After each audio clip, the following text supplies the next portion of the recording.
सारे जहाँ से अच्छा हिंदोस्तां हमारा, हम बुलबुलें हैं इसकी ये गुलसिता हमारा। आदाब साथियों, आज हमारे साथ एक बार फिर हैं मसरूर हसन सिद्दीकी साहब, एडवोकेट। अस्सलाम वालेकुम। क्या मामला है?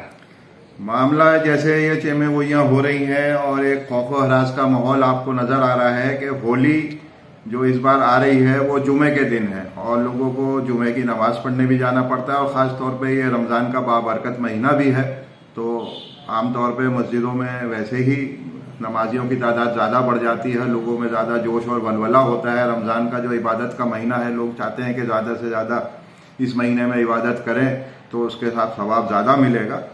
और साथ में ये होली का दिन भी आ गया, जो होली का रंग का दिन है वो जुमे का ही है और जुमे को नमाज भी आपको पता है दोपहर में ज़ोहर के टाइम जो नमाज होती है जुमे की नमाज, वो बाजमात नमाज मस्जिदों में ही पढ़ी जाती है। लोग घर में जुमे की नमाज नहीं अदा कर सकते, तो लोग जब जुमे की नमाज पढ़ने जाएंगे तो ऐसा एक खौफ व हरास का माहौल लोगों के जहन में बनाया जा रहा है कि मुसलमान होली के दिन या तो अपनी नमाज का वक्त आगे कर लें, 2:30 बजे नमाज कर लें, 3 बजे कर लें, या मुसलमान जुमे के दिन नमाज मस्जिद में ना जाएं बल्कि घरों में नमाज अदा कर लें। जो जुमे की नमाज मस्जिद में के अलावा घरों में नहीं हो सकती, वो इज्तिमाई ही नमाज होती है। इनफरादी तौर पे आदमी जुमे की नमाज अदा नहीं कर सकता, वो सिंपल जोहर की नमाज पढ़ सकता है।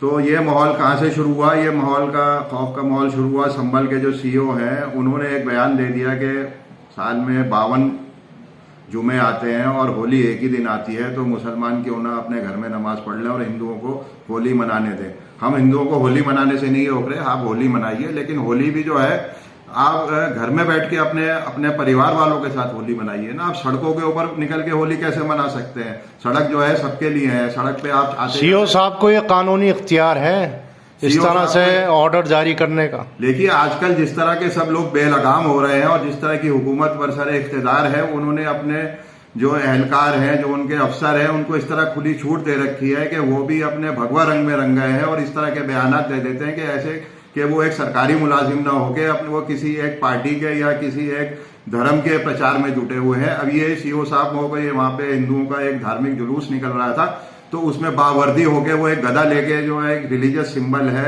एक हिंदुओं का, उसको लेके बावर्दी होके निकल रहे थे, जिसपे उनसे सवाल जवाब भी तलब किया गया, लेकिन मुझे नहीं लगता कि उनके ऊपर कोई कार्रवाई होगी। तो जब इस तरह का माहौल है, हुकूमत की पुष्पनाई है अफसरों के ऊपर, तो वो इस तरह के बयानात देते हैं। अब हमें इसमें क्या करना है कि आप ये देखिए कि होली पहली बार ऐसा नहीं है कि जुमे के दिन आ रही है। मैंने इसमें कुछ रिसर्च करी और मैंने देखा पिछले 50 साल का 1975 से लेके 2025 जो मौजूदा साल है, इसमें मैंने देखा कि होली क्या पहली बार ऐसा हो रहा है कि जुमे के दिन आई है? ऐसा नहीं है। होली मुख्तलिफ दिनों में आती है, मार्च के महीने में आती है, और लेकिन कई बार उसमें जुमे का दिन भी होता है।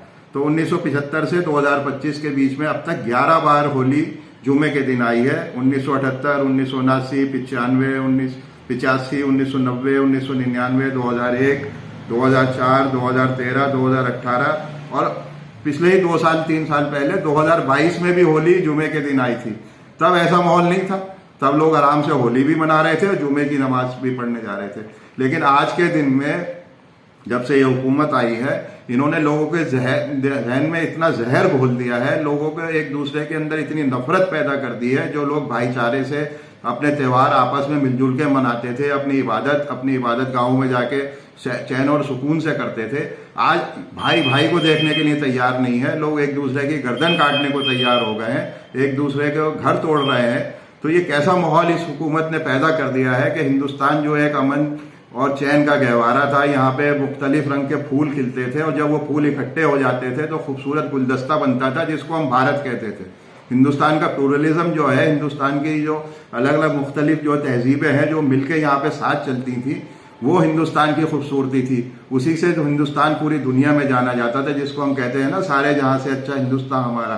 तभी हमारा हिंदुस्तान सारे जहाँ से अच्छा था। यहाँ के मुख्तलिफ मज़ाहिब के लोग साथ में रहते थे, लेकिन आज ऐसा माहौल पैदा कर दिया गया है और मुसलमानों को ऐसे हाशिए पे लाके खड़ा करने की कोशिश की जा रही है कि मुसलमान डर और खौफ के माहौल में रहे, अपनी इबादत नहीं कर सके, अपने मजहबी जो उनके अहकामात हैं जो वो पूरे ना कर सके, अपने रसूमात पूरे ना कर सके, बल्कि मुसलमान खौफ व हरास के माहौल में रहें, यहाँ पे जिए और 2 नंबर के शहरी बन के रह जाए।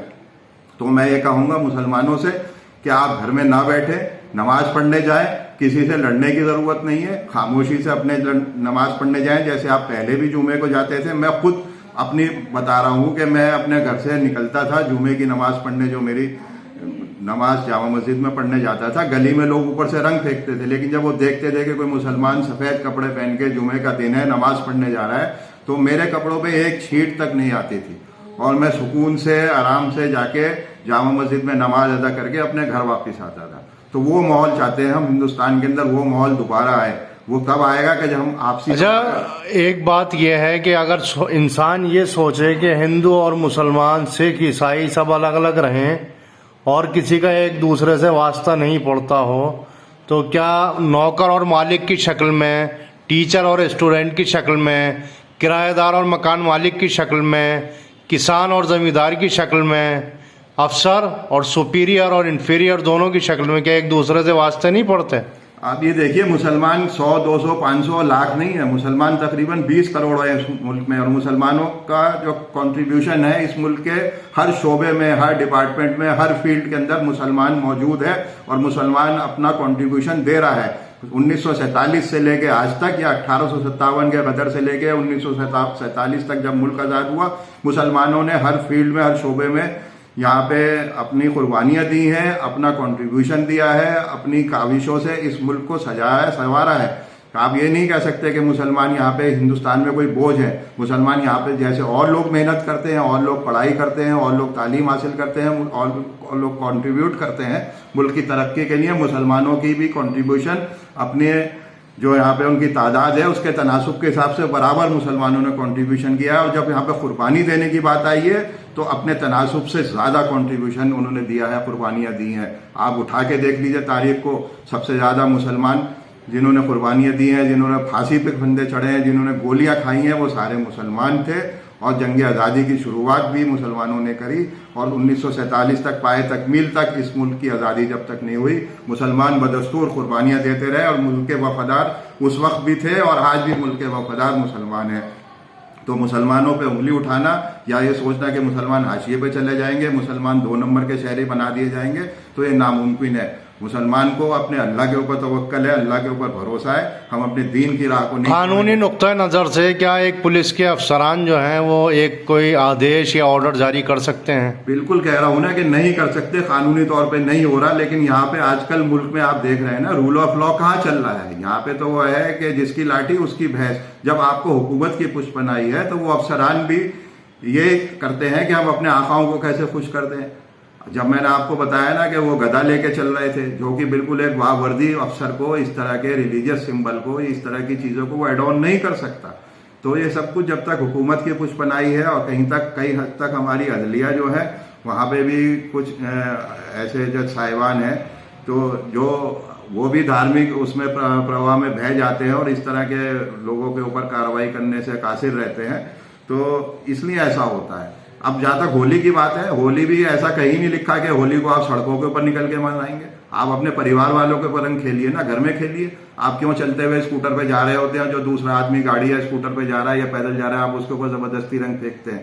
वो आपके रंग खेलने से उसको कोई एतराज नहीं है, लेकिन आप उसको क्यों इन्वॉल्व कर रहे हैं उसके अंदर? वो आपके साथ रंग नहीं खेलना चाहता, उसकी क्या मजबूरी है? वो कल को बीमार है, उसको कोई एलर्जी है, कोई तकलीफ है, तो आप क्यों उसके ऊपर रंग फेंक रहे हैं?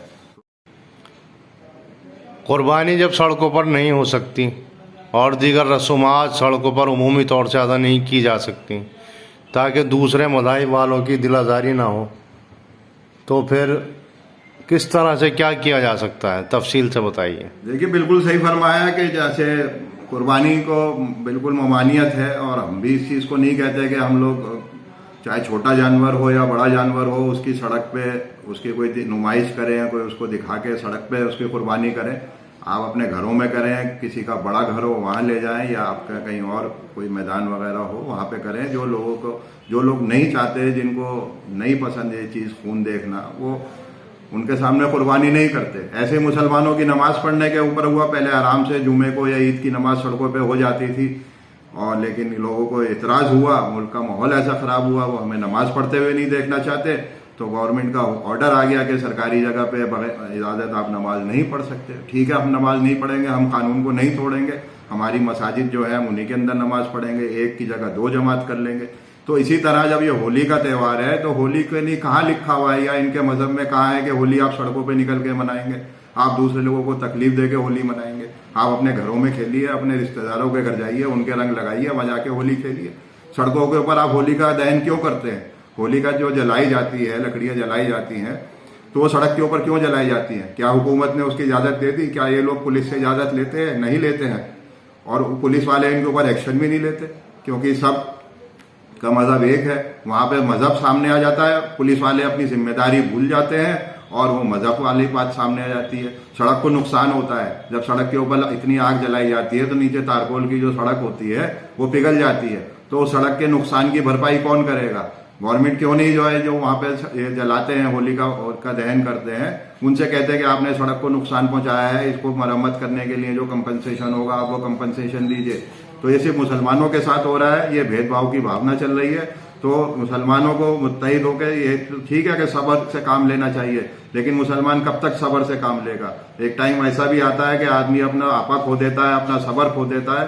तो ऐसा ना हो कि मुल्क के अमन की जो फिजा है वो खराब हो जाए और मुल्क में यहाँ पे लड़ाई झगड़े शुरू हो जाए। तो मैं हुकूमत से और जो हमारे यहाँ पे हुक्मरान बैठे हुए हैं और जो एडमिनिस्ट्रेशन के लोग हैं उनसे कहूंगा कि सब यहाँ के नागरिकों को एक नज़र से देखें, कानून की रोशनी में देखें। जो संविधान ने हमें अधिकार दे रखे हैं उनका बिल्कुल हनन ना करें, और जो हमें यहाँ पे एक हिंदुस्तानी शहरी होने का हमें फख्र है, हमें वो फख्र हमेशा रहेगा, लेकिन हमें इस तरह दबाया और कुचलना ना जा सके। इसके लिए मैं हुकूमत से कहूंगा कि हुकूमत अब भी होश में आ जाए और मुसलमानों का ये दमन करना जो है, इनकी नीति है, मुसलमानों को तंग करने की नीति है, इससे बाज आए। शुक्रिया।